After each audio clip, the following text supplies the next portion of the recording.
Assalamualaikum sahabat ilmu langit. Terima kasih sudah melangkah masuk ke ruang ini dengan hati yang terbuka.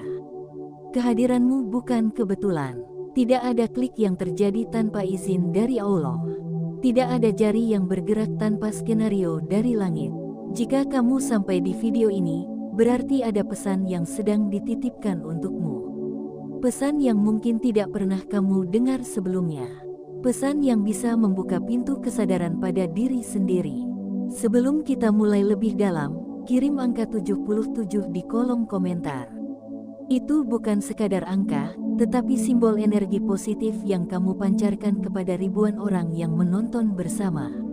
Semoga angka itu menjadi saksi bahwa kamu datang dengan niat untuk memperbaiki dirimu. Semoga angka itu menjadi doa yang naik ke langit. Sahabat, di dunia yang penuh gemerlap ini, banyak orang merasa sudah dekat dengan Allah hanya karena rajin beribadah. Banyak yang merasa aman karena bisa menangis dalam sujud. Banyak yang merasa hidupnya bersih karena menghindari dosa-dosa besar. Tetapi sedikit yang sadar bahwa ada dosa tersembunyi yang lebih dahsyat daripada dosa-dosa yang terlihat. Ada dosa yang tidak cukup ditebus hanya dengan menangis.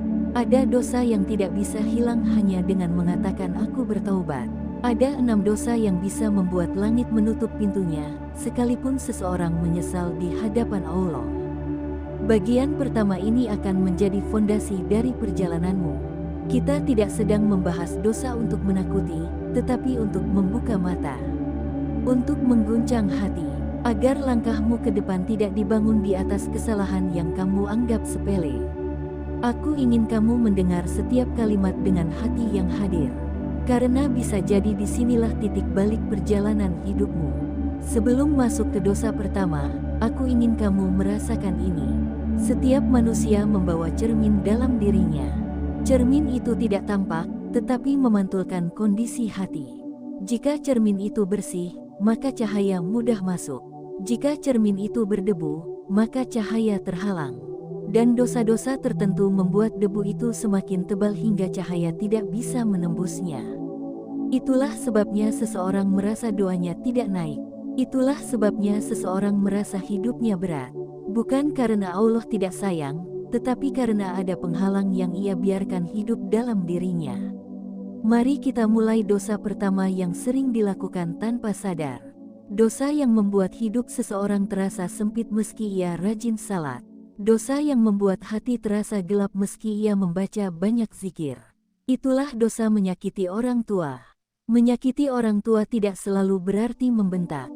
Tidak selalu berarti berteriak. Kadang seseorang menyakiti tanpa suara. Menyakitinya dengan sikap. Menyakitinya dengan mengabaikan. Menyakitinya dengan tidak menghargai air mata yang pernah menetes untuk membesarkanmu. Banyak orang mengira bahwa jika ia beribadah dengan baik, maka dosanya akan terhapus. Padahal durhaka kepada orang tua tidak mampu hilang hanya dengan ibadah ritual. Dosa itu melekat sampai luka di hati orang tua sembuh. Bahkan sebagian ulama mengatakan, taubat dari dosa durhaka tidak akan diterima sampai seseorang memperbaiki hubungan dan meminta maaf secara langsung kepada orang tuanya. Bayangkan, seseorang menangis setiap malam dalam tahajud, mengangkat tangan, memohon ampun, tetapi pintu langit tidak terbuka karena ada hati yang terluka oleh dirinya. Bukan karena Allah tidak mengampuni, tetapi karena Allah memuliakan orang tua jauh melebihi yang kita bayangkan. Jika kamu merasa hidupmu tersendat, jika kamu merasa doa-doamu lambat dikabulkan, cobalah ingat kembali. Apakah ada kata-kata yang pernah keluar dan membuat ibumu diam? Apakah ada sikap yang pernah membuat ayahmu menarik napas panjang? Luka kecil seringkali terasa sepele bagi kita, tetapi di mata Allah luka itu berat. Dosa kedua yang tidak akan diampuni hanya dengan bertaubat adalah mengambil hak orang lain. Ini dosa yang sangat luas, dan di zaman sekarang, bentuknya semakin beragam. Mengambil hak orang lain tidak selalu tentang uang atau barang. Bisa berupa mengambil kesempatan yang bukan milikmu, menggagalkan rezeki orang lain, menjelekkan nama seseorang hingga ia kehilangan kepercayaan, menulis komentar yang merusak harga diri seseorang. Bahkan merasa iri atas keberhasilan orang lain pun bisa menjadi cikal bakal dari pengambilan hak. Karena iri membuat manusia ingin orang lain jatuh, padahal rezeki setiap orang sudah ditetapkan Allah dengan adil. Saat seseorang mengambil hak manusia lain, maka taubatnya tidak akan sempurna sampai ia mengembalikan hak itu. Tidak akan hilang dosanya sampai ia memperbaiki kerusakan yang ia lakukan. Inilah bagian yang banyak dilupakan manusia. Mereka bertaubat kepada Allah tetapi melupakan manusia yang mereka rugikan.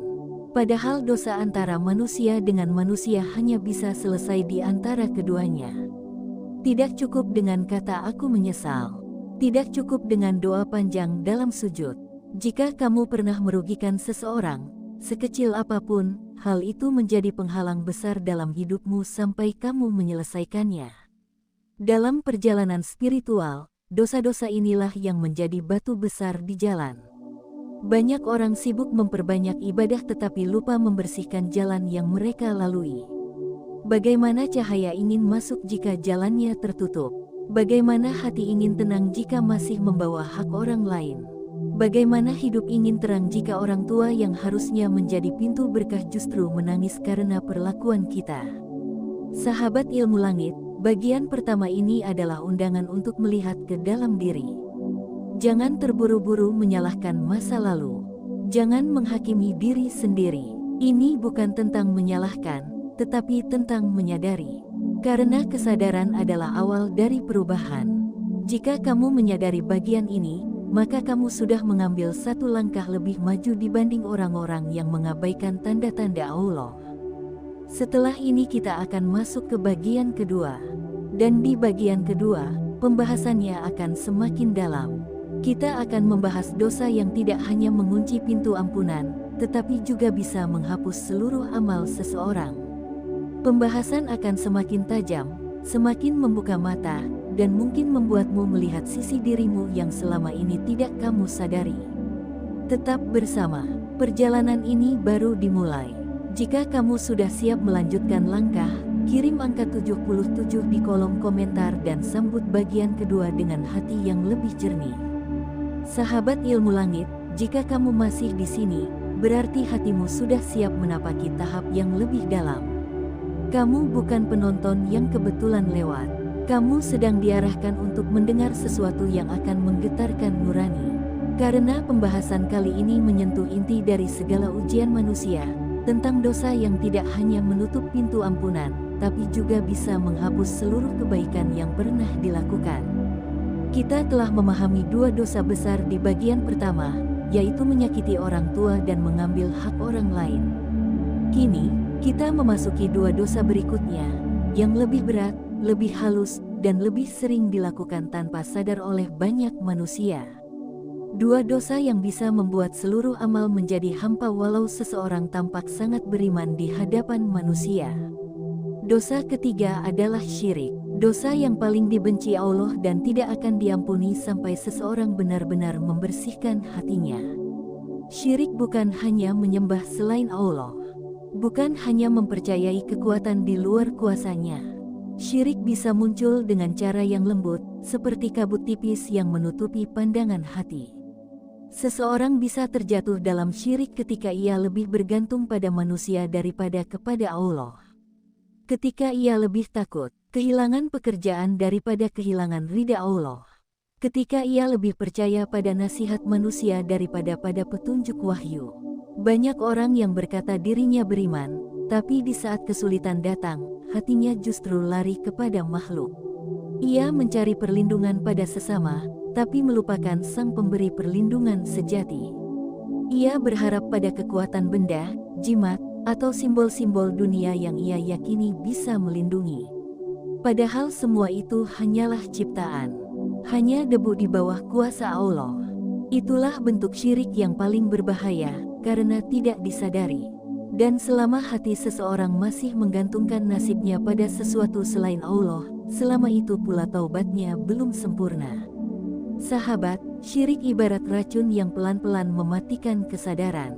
Ia mengubah hubungan antara hamba dan Tuhannya menjadi hubungan transaksi. Seseorang berdoa bukan lagi karena cinta, tetapi karena ingin cepat diberi. Ia beribadah bukan karena rindu, tetapi karena takut kehilangan. Dan itulah tanda bahwa syirik kecil telah merasuki hati. Padahal sejatinya, semua urusan manusia hanya akan tenang jika ia meyakini bahwa tidak ada satupun kekuatan di alam semesta ini yang bekerja tanpa izin Allah. Syirik menghancurkan semua amal kebaikan.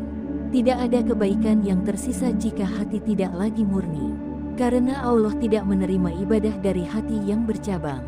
Satu sisi menyebut namanya, sisi lain menaruh kepercayaan pada makhluk.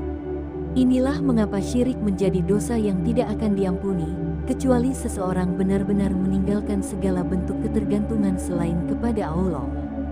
Lalu dosa keempat, yang tak kalah berat, adalah membunuh tanpa hak. Banyak yang berpikir dosa ini hanya tentang menghilangkan nyawa. Padahal hakikat lebih luas. Di zaman ini, banyak orang membunuh tanpa menyadarinya. Membunuh harga diri orang lain. Membunuh semangat seseorang dengan kata-kata. Membunuh nama baik dengan fitnah dan tuduhan palsu. Semua itu termasuk dalam kategori dosa membunuh, karena menghancurkan kehidupan orang lain tanpa alasan yang dibenarkan. Seseorang bisa saja tampak saleh, beribadah dengan tekun, tetapi lisannya menjadi penyebab hancurnya kehidupan seseorang. Ia menulis komentar jahat, menggosip, menyebar aib, atau membuat orang lain dipandang buruk di mata publik. Dan dosa seperti ini tidak akan diampuni sebelum korban memaafkan atau keadilan ditegakkan. Betapa mengerikannya jika seseorang datang kepada Allah membawa banyak amal, namun seluruh amal itu ditarik darinya karena lisannya pernah menyakiti orang lain. Sahabat, dunia hari ini penuh dengan kemudahan berbicara, tetapi sedikit yang berhati-hati. Setiap orang bisa menulis apa saja, menyebar berita apa saja, tanpa sadar bahwa setiap huruf bisa menjadi saksi di hadapan Allah. Banyak nyawa hancur karena ucapan. Banyak rumah tangga pecah karena kabar yang tidak benar. Banyak orang kehilangan pekerjaan karena fitnah yang dibuat dengan jari. Dan setiap luka itu akan ditagih di akhirat nanti, satu persatu. Dosa membunuh tanpa hak tidak hanya menghentikan kehidupan seseorang di dunia, tetapi juga bisa menghentikan cahaya di hati pelakunya. Karena siapapun yang merusak ciptaan Allah dengan sengaja, sedang menentang keagungannya. Itulah sebabnya dosa ini sangat berat, dan tidak bisa dihapus hanya dengan ucapan istighfar. Diperlukan keberanian untuk mengakui, memperbaiki, dan menanggung akibatnya dengan jujur. Ketika seseorang membunuh tanpa hak, maka dia tidak hanya merusak kehidupan orang lain, tetapi juga menghancurkan nilai kemanusiaannya sendiri. Ia sedang menghapus rasa kasih sayang yang ditanamkan Allah dalam jiwanya. Dan ketika kasih sayang hilang, maka seluruh amal kehilangan ruhnya. Karena semua amal kebaikan tanpa kasih sayang hanyalah gerakan kosong. Sahabat, dua dosa ini sering kali menjadi sebab mengapa seseorang merasa jauh dari ketenangan meski hidupnya tampak baik-baik saja. Ia merasa hatinya kering, doanya hampa, dan ibadahnya tidak menyentuh apapun. Karena ada sesuatu dalam dirinya yang belum disadari. Mungkin ia masih menyimpan keyakinan yang salah, atau pernah menyakiti kehidupan seseorang tanpa mau memperbaikinya. Dan sebelum ia membersihkan hal itu, maka segala bentuk taubat hanya menjadi suara tanpa makna. Allah Maha Pengampun, tetapi Dia juga Maha Adil. Ampunannya luas, tetapi keadilannya tidak bisa ditukar dengan air mata yang tidak jujur. Inilah yang membuat dosa-dosa tertentu menjadi tidak terampuni, bukan karena Allah menutup pintu ampunan, melainkan karena pelaku belum membuka pintu kejujuran di dalam dirinya. Setiap kali kita membaca ayat tentang ampunan, selalu disertai dengan syarat-syarat yang lembut tetapi dalam. Syarat untuk kembali jujur, untuk memperbaiki, untuk tidak mengulangi. Artinya, ampunan bukan hadiah yang datang begitu saja, melainkan hasil dari kesadaran yang sejati. Dan kesadaran itu hanya lahir ketika seseorang benar-benar berani menatap dirinya sendiri. Sahabat ilmu langit, renungkanlah. Jika seseorang bisa menjaga hati dari syirik dan lisannya dari membunuh, maka ia sedang menjaga seluruh hidupnya dari kehancuran. Karena dua dosa ini bukan hanya menutup pintu ampunan, tetapi juga menghancurkan akar keimanan. Kita sudah melewati 4 dosa yang berat, menyakiti orang tua, mengambil hak orang lain, syirik, dan membunuh tanpa hak. Masih tersisa 2 dosa lagi di bagian terakhir, 2 dosa yang sangat halus tetapi berbahaya. Dosa yang sering disamarkan oleh kebaikan. Dosa yang membuat banyak orang terlihat saleh di mata manusia, tapi gelap di mata langit. Di bagian berikutnya, kita akan menyelami dosa yang membuat amal hancur secara perlahan tanpa disadari. Dan sebelum melangkah ke bagian ketiga, mari kita tarik napas dalam-dalam. Rasakan ketenangan sejenak, karena yang akan kita bahas selanjutnya bukan hanya tentang dosa, tetapi tentang bagaimana membersihkan hati agar Allah berkenan menatap kita kembali dengan kasih-Nya. Bagian ketiga akan menjadi kunci penutup yang akan membuatmu mengerti mengapa sebagian orang tidak pernah mendapatkan ampunan meski beribu kali bertaubat. Sahabat ilmu langit, kita tiba di bagian terakhir dari perjalanan panjang ini. Jika kamu masih bertahan sampai detik ini, berarti hatimu memang dipilih. Tidak semua orang kuat mendengar kebenaran yang menggugah jiwa. Tidak semua orang mau menatap dirinya sendiri. Terima kasih karena kamu tetap di sini, karena itu menunjukkan bahwa kamu ingin berubah menjadi manusia yang lebih bersih di hadapan Allah. Sebelum kita melangkah lebih dalam, kirim angka 77 di kolom komentar sebagai tanda bahwa hatimu siap menerima cahaya kebenaran. Kita sudah membahas 4 dosa besar yang dapat menutup pintu ampunan. Sekarang kita memasuki 2 dosa terakhir. 2 dosa yang halus tetapi berbahaya. Dosa yang sering dilakukan oleh orang-orang yang justru merasa dirinya paling dekat dengan Allah. Dosa yang membuat banyak amal menjadi hampa tanpa disadari. Inilah dosa kelima, yaitu tidak mau bertaubat padahal tahu dirinya salah. Dosa ini tampak sederhana, tetapi sebenarnya jauh lebih berat daripada yang terlihat. Banyak orang tahu perilakunya salah, tetapi tetap melakukannya dengan alasan manusiawi seperti sedang lelah, sedang sakit hati, sedang bingung, atau sedang dalam masa sulit. Alasan demi alasan itu akhirnya menjadi selimut yang menutupi kesalahannya sendiri. Ia tidak mau berubah, tetapi terus menutupi dirinya dengan kalimat semua orang juga berdosa. Padahal yang membedakan orang beriman dan orang yang lalai adalah keberaniannya untuk mengakui kesalahan, bukan mencari pembenaran. Seseorang yang enggan bertaubat seolah sedang mengatakan kepada Allah bahwa ia tidak membutuhkan ampunan. Sombong tipis seperti ini yang membuat langit menutup diri. Karena Allah sangat mencintai hamba yang kembali, sekalipun hamba itu sudah berkali-kali jatuh. Tetapi Allah membenci hamba yang merasa tidak butuh ampunan. Orang seperti ini bisa jadi terlihat baik dalam pandangan manusia. Ia beribadah, ia terlihat sopan, tetapi ia menolak memperbaiki kesalahan yang ia tahu sangat jelas. Sikap menunda-nunda taubat inilah yang menjadi bahaya besar. Karena setiap hari yang berlalu adalah bukti bahwa ia sengaja mempertahankan dosa itu. Disinilah letak kengerian dosa ini. Ia bukan soal melakukan dosa, tetapi soal tidak mau kembali. Seseorang yang berbuat salah tetapi segera bertaubat, akan disambut Allah dengan kasih sayang. Namun seseorang yang terus mengulang kesalahan dan menunda taubat, akan menjadikan hatinya gelap sampai pada titik di mana ia tidak lagi melihat kesalahan sebagai sesuatu yang salah. Ketika hatinya sudah keras, barulah dosa ini menjadi sesuatu yang tidak lagi bisa terampuni. Bukan karena Allah menutup pintu ampunan, tetapi karena pelaku tidak lagi memiliki niat untuk mengetuk pintu itu. Sahabat ilmu langit, dosa ke-6 yang menutup pintu ampunan adalah merusak hubungan sesama manusia dengan sengaja, terutama hubungan yang pernah dijaga oleh kebaikan. Banyak orang tidak menyadari bahwa menjaga hubungan adalah bagian dari ibadah. Merusaknya dengan kesombongan, iri, dengki, atau niat buruk adalah bentuk pelanggaran yang sangat dibenci Allah.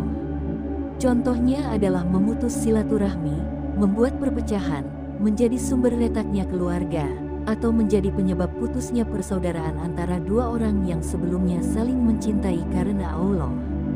Bentuk dosa ini sangat halus, sering terjadi melalui sikap kecil, tetapi dampaknya bisa menghancurkan banyak kehidupan. Seseorang bisa memutus hubungan hanya karena ego kecil, gengsi, atau rasa tidak ingin mengalah. Ia membiarkan hubungan rusak padahal ia mampu memperbaikinya. Dan selama ia membiarkan kerusakan itu, selama itu pula pintu ampunan tertutup baginya. Allah mencintai hamba yang mempersatukan. Allah membenci hamba yang merusak. Bahkan dalam banyak penjelasan ulama, dosa memutus silaturahmi bisa membuat seluruh amal ibadah seseorang tidak naik ke langit. Banyak orang sibuk memperbanyak ibadah, tetapi tetap menyimpan dendam dalam hati. Mereka menganggap ibadahnya cukup untuk menutupi luka yang pernah ia berikan pada orang lain.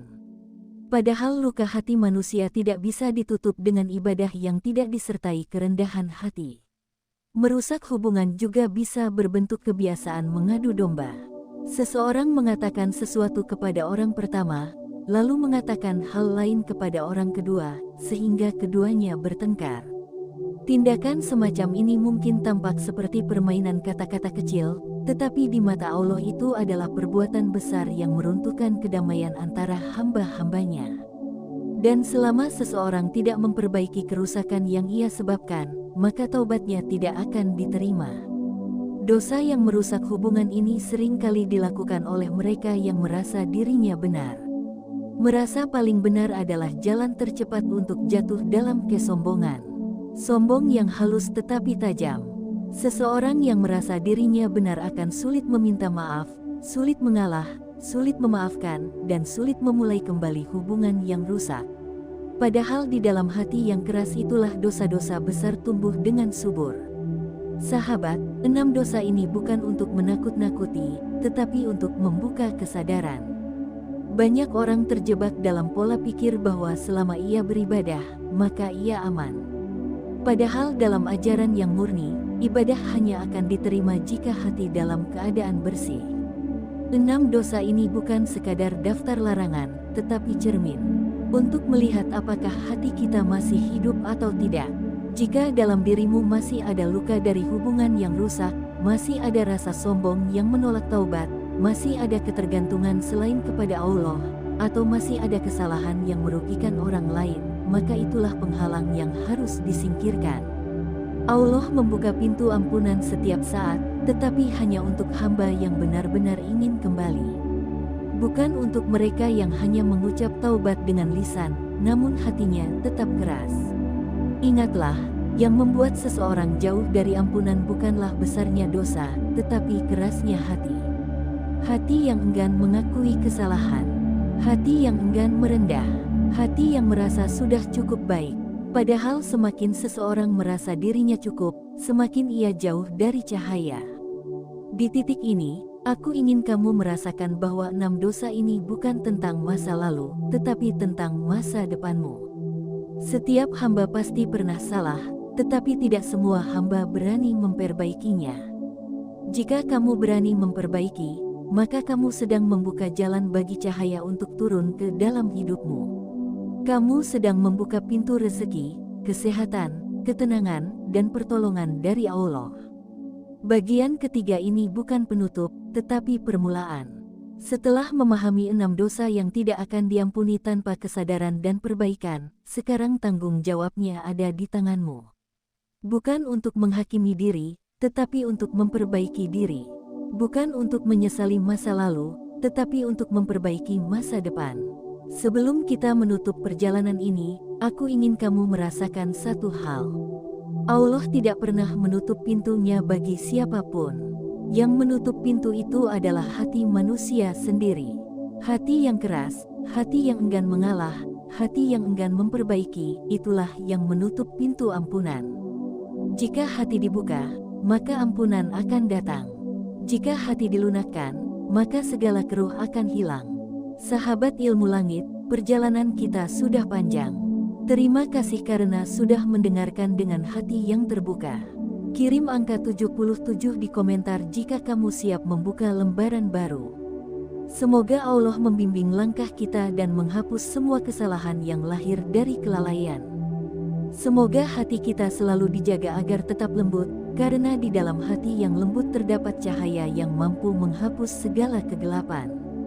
Semoga perjalananmu setelah ini menjadi perjalanan yang lebih bersih, lebih terang, dan lebih dekat dengan Allah.